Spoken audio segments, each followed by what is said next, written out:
Assalamualaikum warahmatullahi wabarakatuh. Perkenalkan kami dari kelas IPA IPS 3 dari kelompok 4. Perkenalkan nama saya Riki Ilhamuri. Perkenalkan nama saya David Arasi. Perkenalkan nama saya Rosa Widiani. Perkenalkan nama saya Mia Putri. Perkenalkan nama saya Siti Sauda. Perkenalkan nama saya Salawampat. Konsep diakronik memiliki ciri-ciri sebagai berikut. 1. Mengkaji peristiwa sesuai berlalunya masa. Dan 2. Menitik beratkan pengajian peristiwa pada unsur sejarahnya. Dan 3. Bersifat historis atau komparatif. Dan kelima, bersifat vertikal, misalnya menyelidiki perkembangan sejarah Indonesia dimulai sejak penemuan beras sakti di Kutai hingga masa kini. Dan keenam, terdapat konsep perbandingan berdasarkan perkembangan zaman. Dan terakhir, yang ketujuh, memiliki cakupan kajian yang lebih luas. Sejarah sebagai kisah merupakan hasil rekonstruksi penggambaran yang dilakukan sejarawan terhadap suatu peristiwa. Oleh karena itu, dalam menyusun kisah sejarah, sejarawan memerlukan fakta-fakta dan contoh sejarah yang diperoleh melalui serangkaian metode sejarah.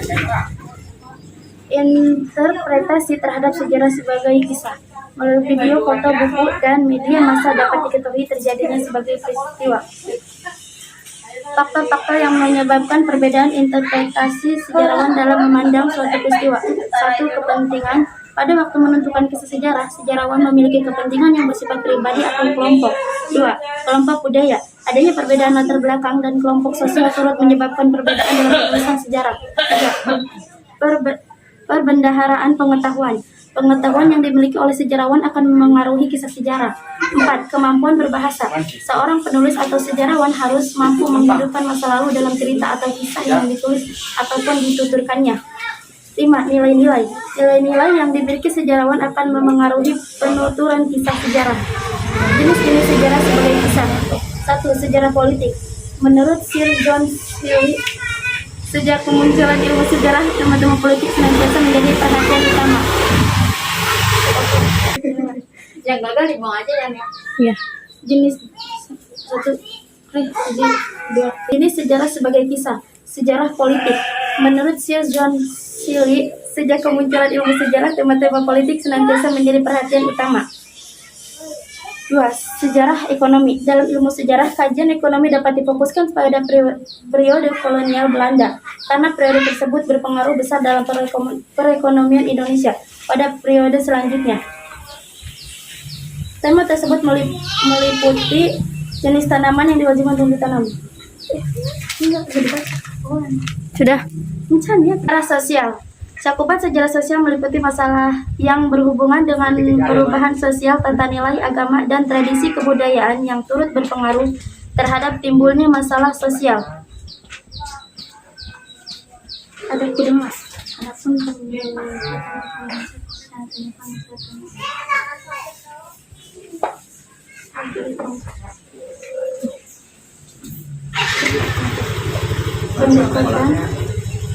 Pendekatan ilmu sosial dalam kehidupan.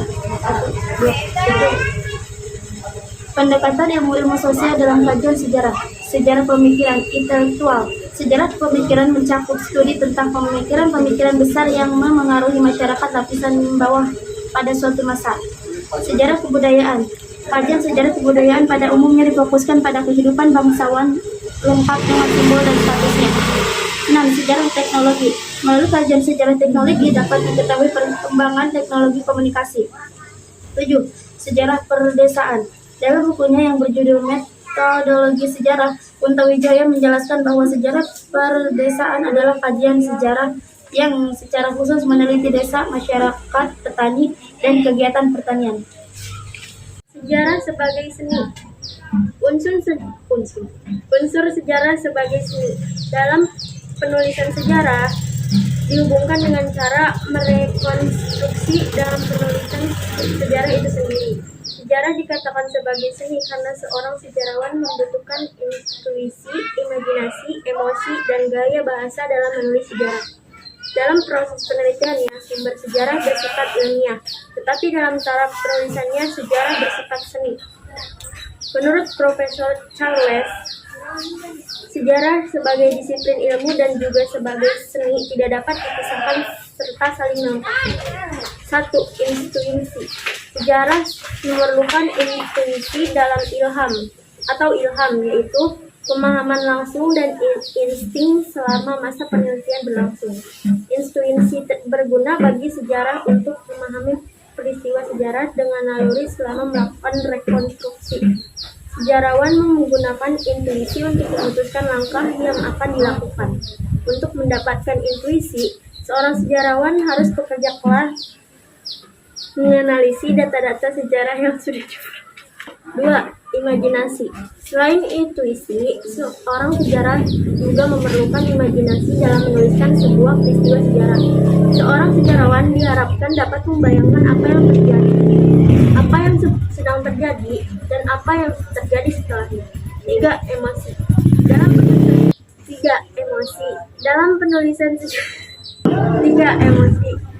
penulisan sejarah memerlukan emosi. Penulisan sejarah dengan emosi sangat penting untuk pewarisan nilai. Asalkan penulis tersebut tetap setia pada fakta, seorang sejarawan dituntut untuk dapat mengolah unsur emosionalnya untuk menumbuhkan rasa empati dan menyatakan perasaan pada objeknya. Sejarawan diharapkan dapat menghadirkan objek masa lampau tersebut seolah-olah mengalami sendiri peristiwa tersebut. 4. Gaya bahasa. Seorang sejarawan juga dituntut menggunakan gaya bahasa yang baik dalam penulisan sejarah. Gaya bahasa yang digunakan yaitu lugas dan dapat dipahami dengan mudah. Gaya bahasa diperlukan karena sebuah tulisan sejarah akan dibaca oleh berbagai kalangan. Kekurangan sejarah dan sebagai seni. Sejarah sebagai seni juga mempunyai kekurangan yaitu sebagai berikut. 1. Berkurangnya ketepatan dalam objektivitas. Penulisan sejarah sebagai seni mengakibatkan sejarawan banyak menggunakan imajinasi sehingga kesesuaian antara fakta dan tulisan sejarah diragukan dan banyak dipengaruhi pada individual. Akibatnya, penulisan sejarah tidak berdasarkan fakta yang akurat dan kurangnya hubungan sebab akibat. Penulisan sejarah akan terbatas. Penulisan sejarah terlalu dekat dengan seni akan terbatas pada objek-objek yang dapat dideskripsikan, sehingga sejarah yang seharusnya menuliskan sebuah kebenaran tanpa disadari akan berkurang karena kekurangannya penataan dan pengaturan imajinasi. Oleh karena itu, penulisannya akan lebih menekankan kepada ekspresi budaya daripada merekam masa lampau apa adanya. Hal itu disebabkan oleh terlalu banyaknya unsur sastra sebagai karya imajinasi. Kelebihan sejarah sebagai seni. Sejarah sebagai seni memiliki beberapa kelebihan berikut. 1. Karakterisasi. Salah satu unsur penting dalam karya adalah karakterisasi. Karakterisasi. Salah satu unsur penting dalam karya sastra adalah karakterisasi. Karakterisasi bisa digunakan sejarawan dalam menulis karya sejarah, terutama biografi. Dalam menulis biografi, sejarawan harus mampu menggambarkan karakter atau watak tokoh yang dikaji. Oleh karena itu, unsur-unsur seni diperlukan untuk menggambarkan karakter-karakter tokoh secara jelas. 2. Struktur atau alur penulisan. Meskipun berbeda dengan alur sejarah, sejarawan dapat menggunakan alur sastra dalam tulisannya. Alur sastra terdiri dari 3 tahap, yaitu pengenalan atau pendahuluan, krisis, dan solusi. Dengan mengikuti alur sastra, sejarawan akan mampu membawa pembaca dalam peristiwa yang ditulis. Bagaimana akibat berkurangnya ketepatan dan objektivitas dalam sejarah sebagai seni? Akibatnya, penulis sejarah tidak berdasarkan fakta yang akurat dan kurangnya hubungan sebab akibat. Peristiwa. Sejarah sebagai peristiwa merupakan kejadian pada masa lampau dan tidak dapat terulang kembali. Sejarah sebagai peristiwa memiliki arti penting bagi kehidupan manusia.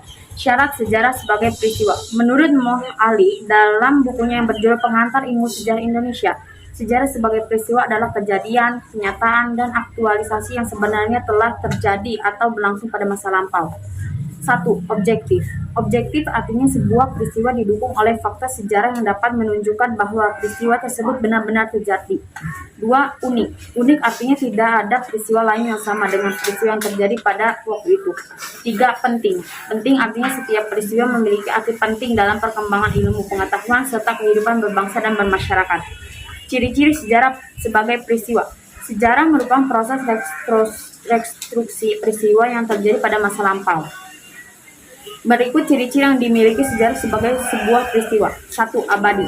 Peristiwa sejarah merupakan peristiwa abadi karena peristiwa tersebut tidak dapat berubah-ubah dan tetap dikenang sepanjang masa. 2. Unik. Peristiwa sejarah merupakan peristiwa yang unik karena peristiwanya tidak sama dengan peristiwa lainnya dan tidak dapat terulang kembali. 3. Penting. Peristiwa sejarah merupakan peristiwa yang penting karena berpengaruh bagi banyak orang. Selain memiliki ciri khas, sejarah sebagai peristiwa juga memiliki sifat khas sebagai berikut. 1. Terdapat hubungan sebab, akibat, atau kausalitas dari setiap peristiwa. 2. Kebenaran sejarah bersifat subjektif karena masih perlu dilakukan penelitian lebih lanjut untuk mencari kebenaran hakiki.